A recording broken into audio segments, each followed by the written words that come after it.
Bible et Coran. Souvent, les musulmans se méfient de la Bible parce qu'ils lisent la sourate 2, verset 59, qui accuse les chrétiens d'avoir falsifié la Bible. Mais il faudrait lire tout le Coran. En effet, Allah menace de l'enfer ceux qui osent dire que la Bible a été falsifiée. Sourate 40, verset 70. Comment Allah pourrait-il demander de lire la Bible si elle est falsifiée? Sourate 3, verset 93, Allah demande de lire la Bible. Et même dans la sourate 10, verset 94, si tu es dans le doute au sujet du Coran, demande donc à ceux qui lisent le livre avant toi. Autrement dit, les juifs et les chrétiens. Par conséquent, lisons la Bible et lisons le Coran. Avez-vous lu le Coran? Je le demande aux musulmans. Avez-vous lu la Bible? Alors, les musulmans se disent fils d'Abraham et croient en Dieu créateur. On se dit, peut-être que ça va ressembler à la Bible, qui dans le livre de la Genèse nous parle de Dieu créateur et nous parle d'Abraham. Seulement, dans la Bible, Dieu fait une alliance avec Abraham.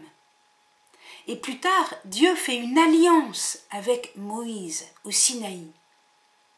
Plus tard encore, avec la Vierge Marie à l'Annonciation, c'est bien un récit d'alliance. L'ange Gabriel ne remonte pas au ciel avant d'avoir recueilli la réponse de la Vierge de Nazareth. Il attend son consentement.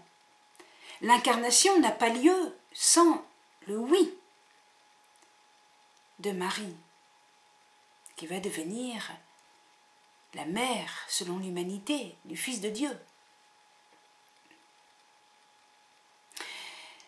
Donc, grande différence, parce que dans le Coran, il n'y a pas des récits d'alliance, ni au sujet d'Abraham, ni avec Moïse au Sinaï, ni avec Marie à l'Annonciation.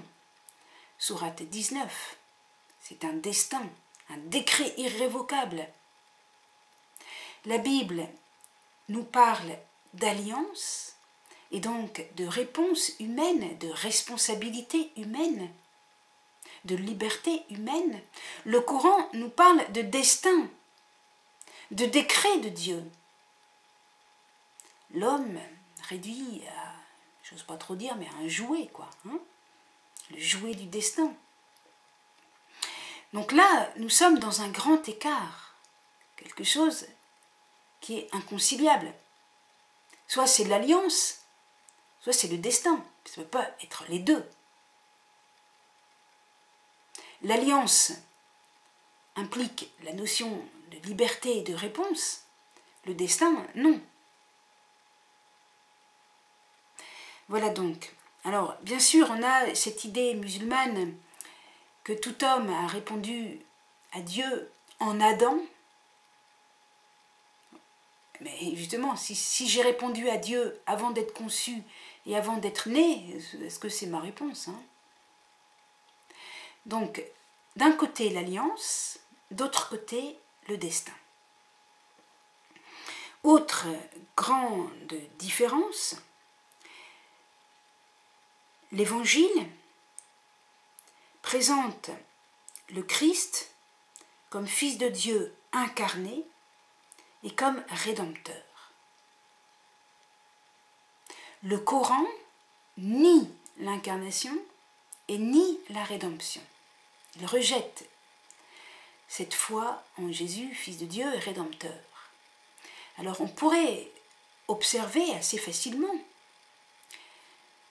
que cette prise de position du Coran prolonge la prise de position d'une grande partie des foules qui suivaient Jésus et qui ont rejeté Jésus au moment où Jésus a refusé d'être roi. Après la multiplication des pains, dans l'évangile de Saint Jean chapitre 6, les foules veulent que Jésus accepte d'être couronné roi, couronnement populaire. Jésus s'en va, il s'échappe, il s'enfuit quasiment, et il va prier sur la montagne.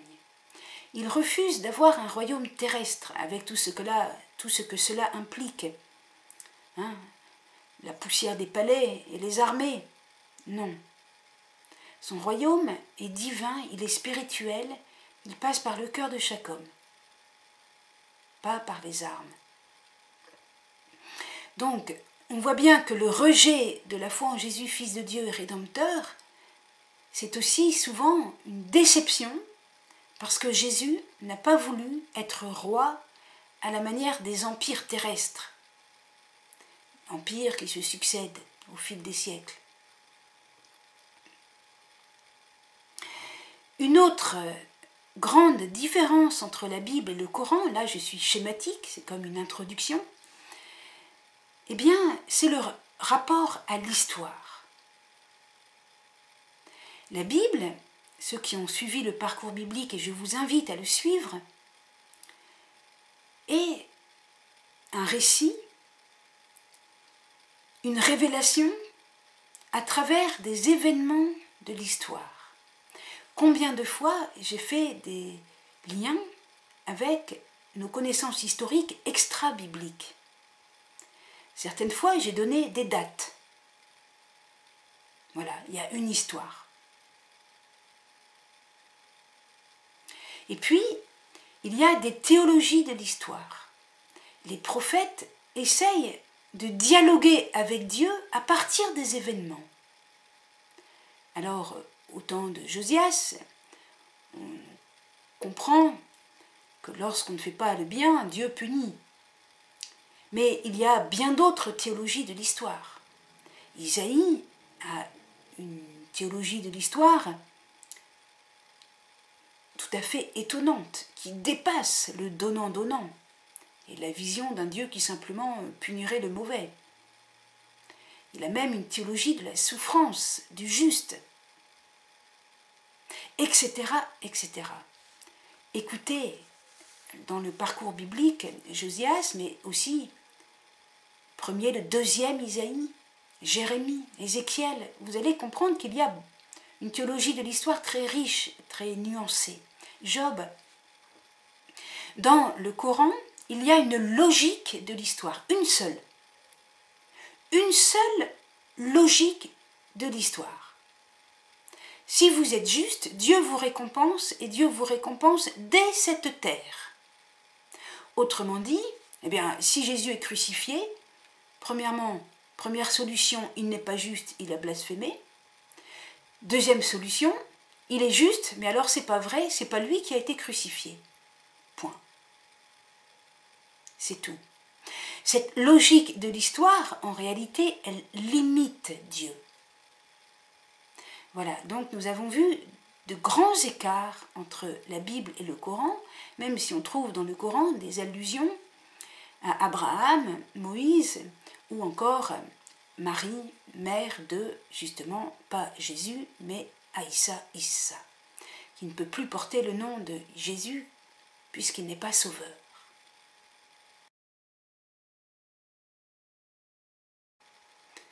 Un mot sur les personnages de l'Ancien Testament tels qu'ils sont vus dans le Coran.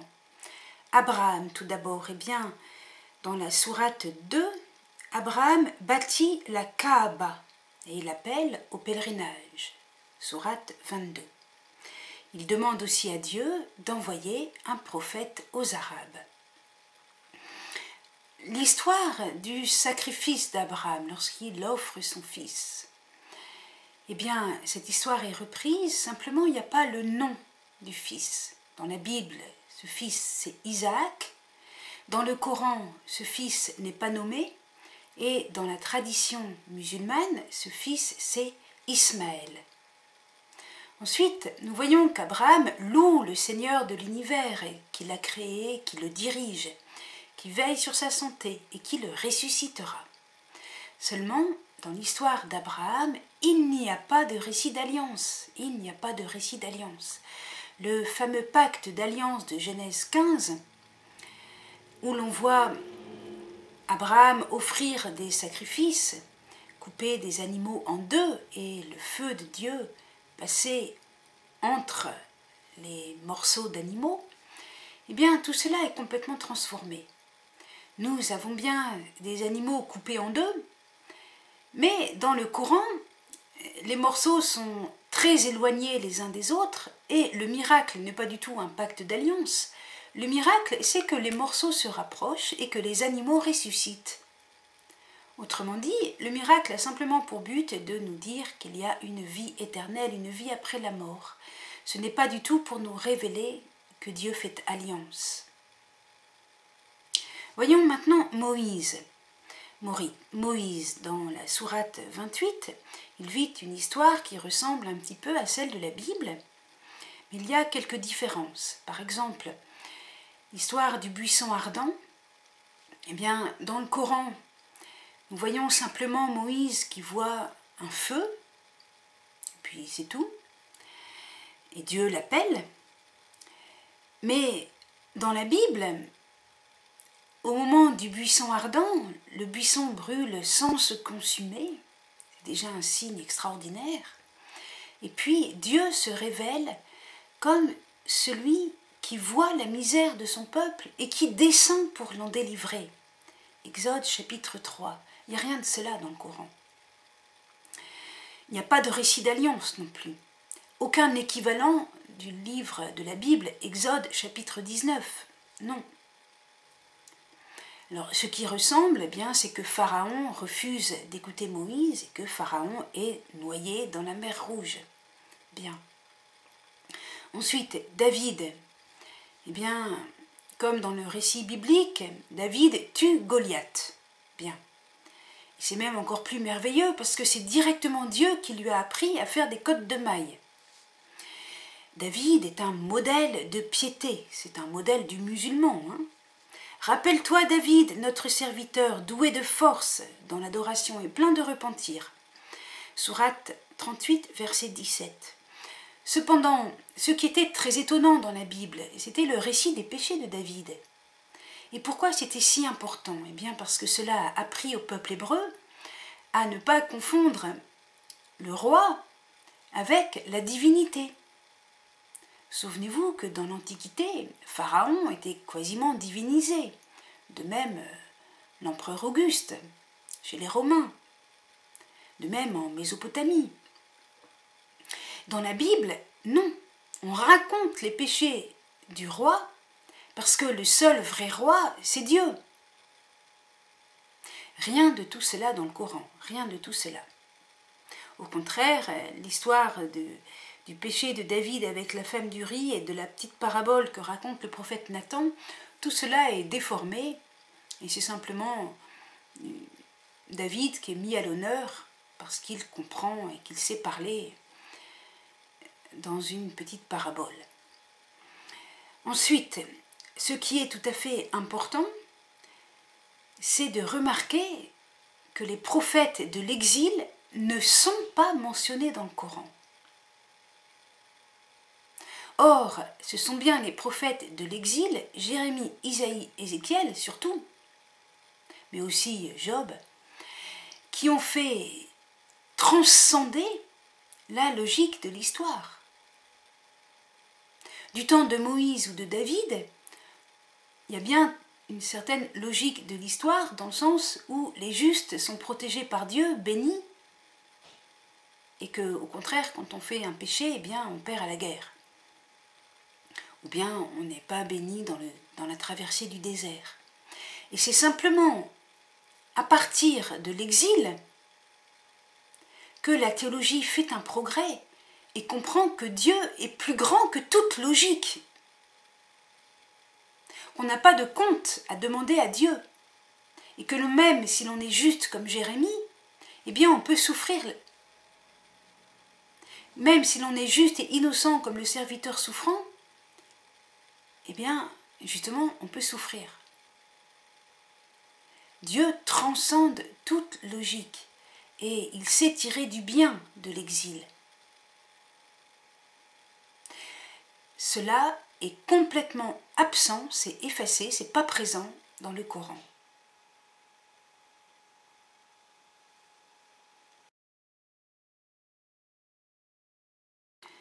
Insistons un peu sur cette loi suprême d'Allah dans le Coran, dans la sourate 48, verset 23.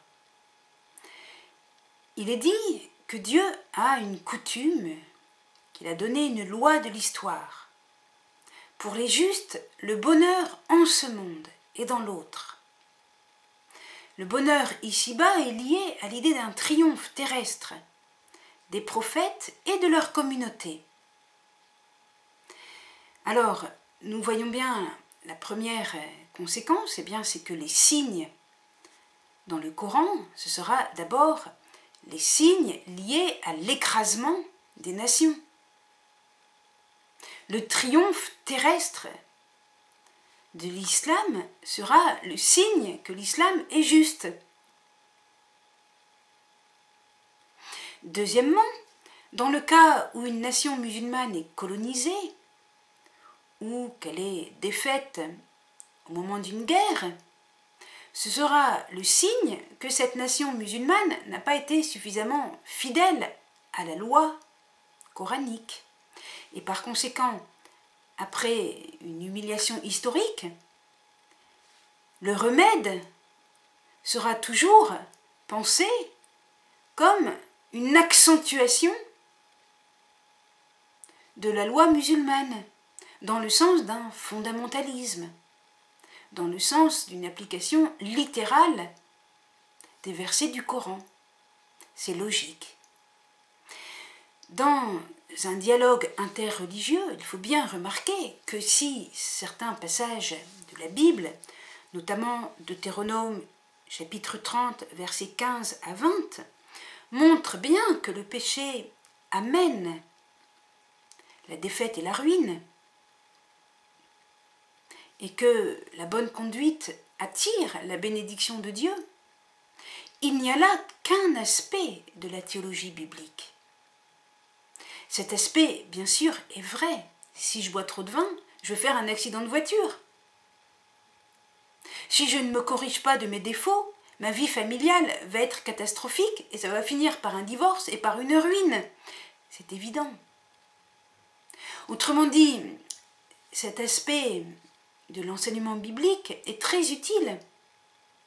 L'homme violent ne fait jamais d'examen de conscience, il ne se remet pas en cause. Il n'analyse pas ses propres malheurs de façon à en tirer une leçon pour se corriger. Au contraire, l'homme biblique, quand il lui arrive malheur, eh bien, il s'interroge, il se dit, mais peut-être que c'est un peu de ma faute, peut-être que j'ai mal agi. Par exemple, eh bien, si j'ai raté mon bac, peut-être que j'ai trop fait la fête le samedi soir et peut-être que j'ai pas assez travaillé.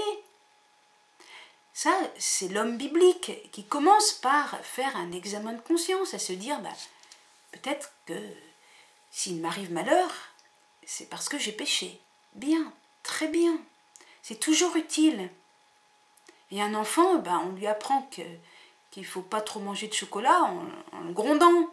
Bien sûr, c'est pas dépassé. Sauf que c'est complètement insuffisant. Et la Bible sait très bien que c'est insuffisant. L'homme biblique ne lit pas seulement le chapitre 30 du livre du Deutéronome. L'homme biblique ne lit pas seulement le chapitre 30 du Deutéronome. Il lit aussi tous les prophètes. Jérémie qui se lamente. Mais mon Dieu, on était juste, et pourquoi il nous est arrivé cette destruction de Jérusalem et cette déportation à Babylone? Il pose des questions à Dieu. Il ne comprend pas. Isaïe, il dit même que le serviteur innocent, souffrant, devient lumière des nations. Ézéchiel, déporté à Babylone, dit « Mais mon Dieu, mais tu es grand.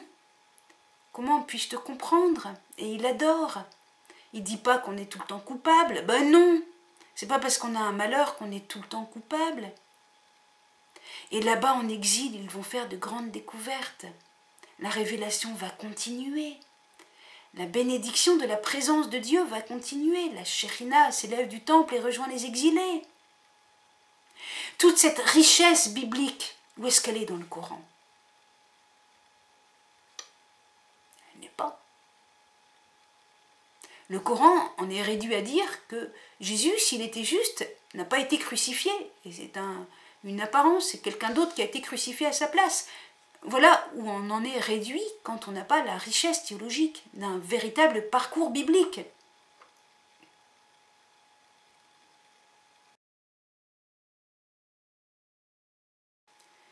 Le Coran se distingue de la Bible par le fait que le Coran n'a pas d'histoire de la révélation.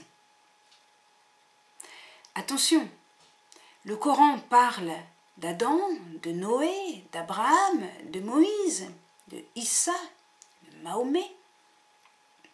Mais à y regarder de plus près, prenez par exemple la sourate 71 sur Noé, eh bien, le discours de Noé est stéréotypé. Et à part quelques allusions à l'arche et au déluge, eh bien, le discours de Noé est le même que le discours d'Adam, d'Abraham, de Moïse, de Issa et de Mahomet. Le discours du Coran se situe en dehors de l'espace et du temps. Le Coran, qui veut dire aussi lecture, se définit comme un rappel. Sourate 36, verset 69, ceci n'est qu'un rappel et une lecture claire.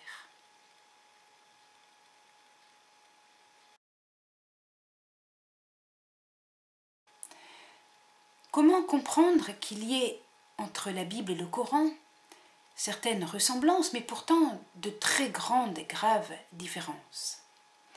Eh bien, quelque chose qui va nous éclairer, c'est de comprendre qu'il y avait en Arabie une présence qui n'était ni chrétienne ni juive avant que l'islam proprement dit ne commence, n'apparaisse.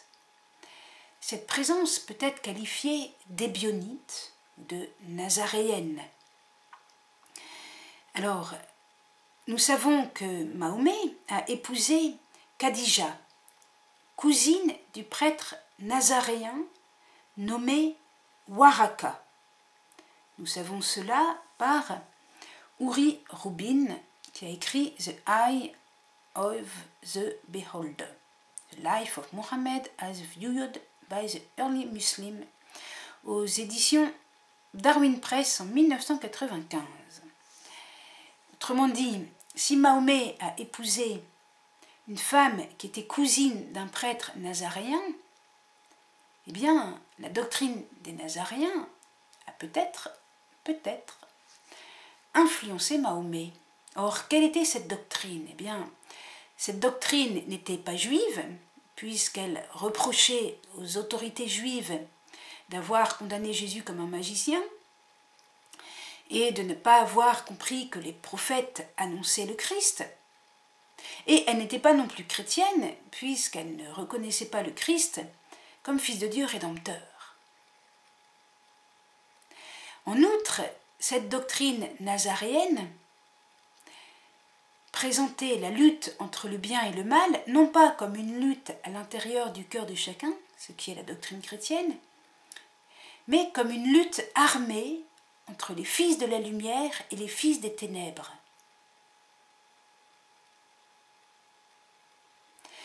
En outre, les Nazaréens voulaient reconquérir Jérusalem, qui, donc vous le savez, avait été détruite par les Romains et transformée en une ville romaine.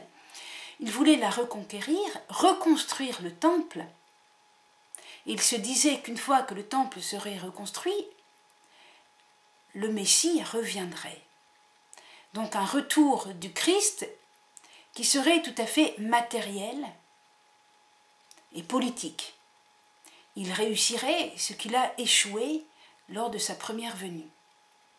Eh bien, nous retrouvons cela non pas tant dans la vie de Mahomet, qui bien sûr a essayé d'aller à Jérusalem, mais bon, sans conséquence, c'est plutôt son successeur, Oumar, qui est entré à Jérusalem en 637-638. Le temple fut alors momentanément reconstruit, mais comme chacun sait, le Messie n'est pas revenu. C'est alors que cette doctrine ébionique nazaréenne flotte un peu dans une déception et dans un entre-deux. Elle attend d'être reprise et d'être un peu transformée. Or, justement, que veut dire le mot « égir » ? Dans la tradition musulmane, on parle de l'égir. Eh bien, ce mot vient d'une racine arabe qui veut dire « émigrer ». Or, les Nazaréens se considéraient comme des émigrés, puisqu'ils vont conquérir la terre promise, la terre sainte. Puisqu'ils sont les justes, la terre sainte va leur appartenir. La terre sainte est promise aux justes. Or, les justes, ce sont eux. Et à partir de Jérusalem reconquise et du temple rebâti, ils vont avoir un règne universel sur le monde entier. Eh bien, cette doctrine nazaréenne, comment ne pas voir qu'elle est reprise dans le Coran ? Alors bien sûr, on ne va pas parler directement d'une reconstruction du temple, mais tout de même, Jérusalem comme ville religieuse pour l'islam, cela ne peut se comprendre que dans cette perspective nazaréenne. De même, l'idée de l'universalisme musulman, qui n'existait pas tellement de cette manière-là dans l'Ancien Testament, ne peut se comprendre que dans la perspective nazaréenne.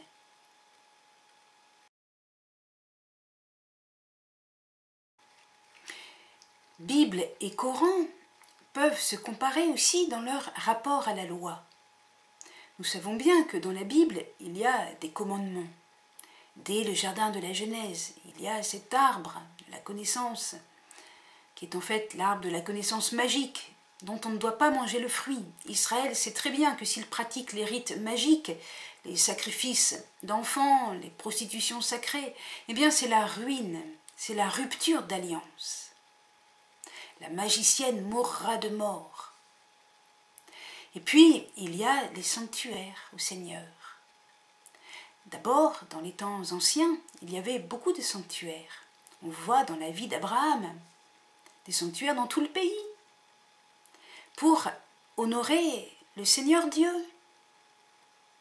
Et on l'honorait par un sacrifice, celui d'un agneau, celui d'une gerbe de blé ou d'orge. Et puis au temps du roi Josias, un seul sanctuaire.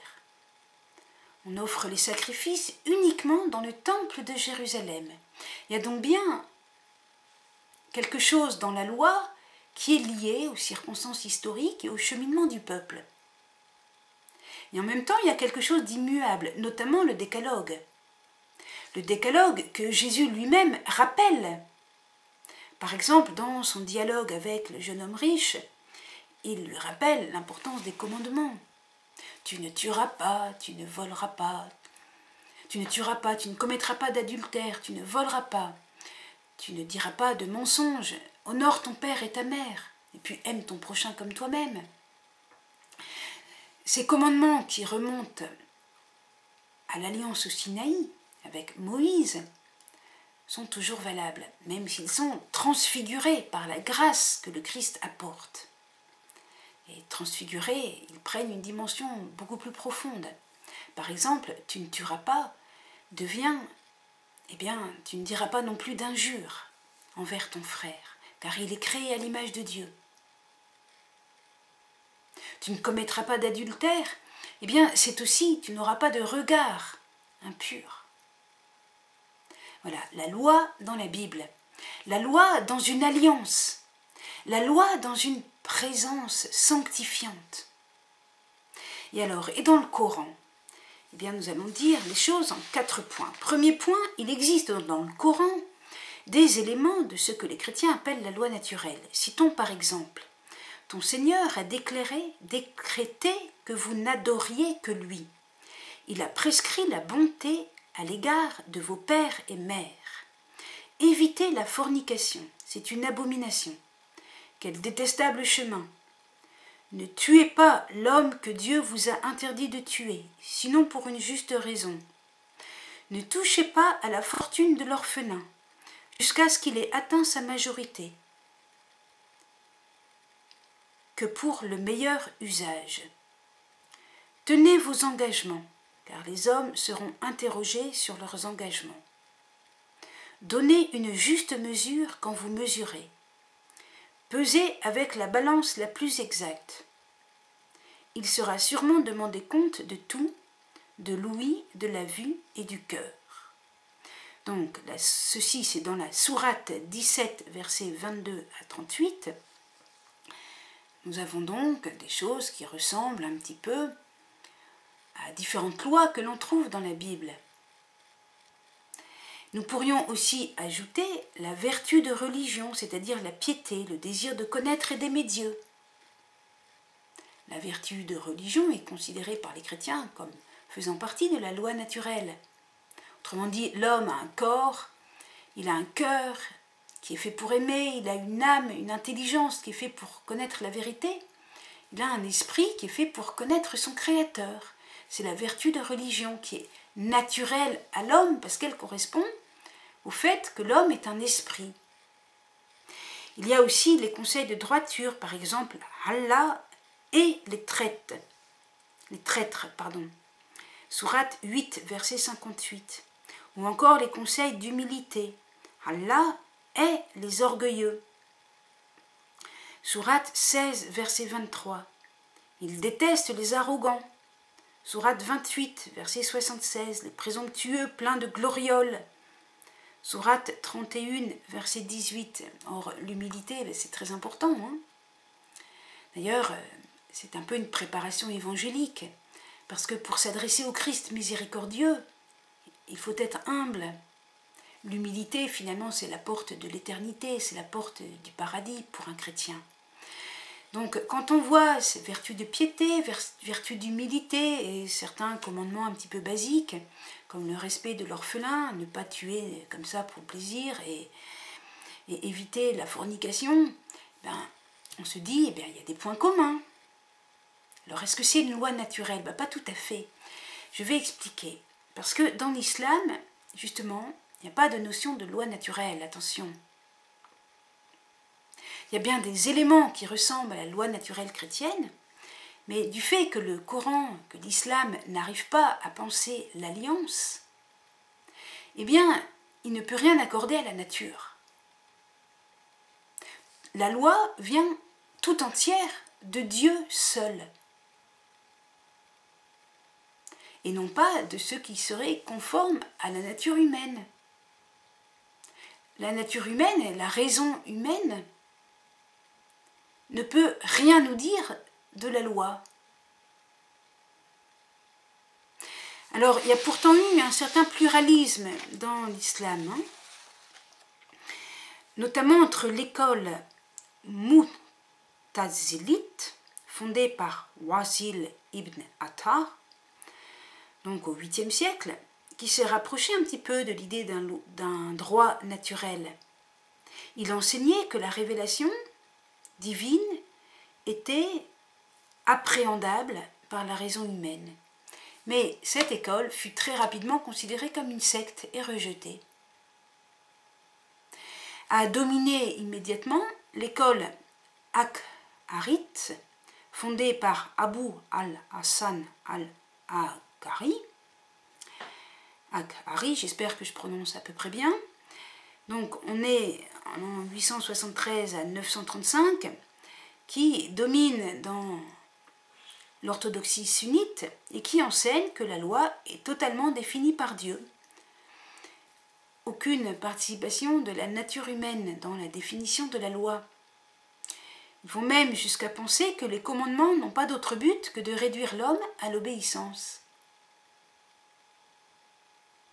Et non pas d'épanouir la nature humaine, ce qui est la vision biblique. Les commandements bibliques ont pour but d'épanouir l'homme à l'image de Dieu. La désobéissance aux commandements, c'est une déformation de l'image de Dieu, c'est perdre la forme, la ressemblance à Dieu. C'est un chaos. Alors que l'obéissance au commandement, eh bien, c'est l'acquisition d'une belle forme, la forme à l'image de Dieu. Ça, c'est typiquement biblique. Voir le récit de la conversion de saint Augustin, les confessions de saint Augustin.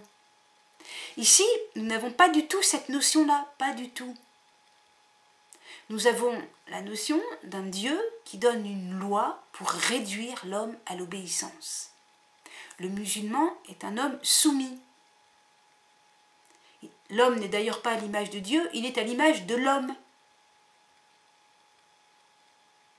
L'idée de loi naturelle est donc, elle n'a pas grand sens, sauf donc dans cette école moutazilite qui a très rapidement été considérée comme une secte et donc rejetée. Troisième point, il existe aussi dans le Coran des éléments troublants. Connaissons des éléments troublants vis-à-vis des femmes, vis-à-vis des enfants et vis-à-vis de la guerre, les trois étant liés, puisque pour faire la guerre, eh bien, il ne faut pas trop s'attacher à la famille. La famille est un peu un embarras quand on est un guerrier. Alors, sourate 2, verset 223, sourate 4, verset 34, lisez-les et demandez-vous si c'est normal de pouvoir ainsi battre sa femme, son épouse, ou d'être encouragé à labourer vos femmes. Quel amour, hein? Les femmes comme une terre de labour, est-ce que c'est ça l'idéal? Les enfants, eh bien, le Coran interdit de l'inceste et de la pédophilie, très bien. Exception faite pour le passé. Sourate 4, versets 22-23. Exception faite pour le passé, c'est-à-dire pour le fondateur de cette religion de l'islam, car Mahomet a pratiqué l'inceste et la pédophilie.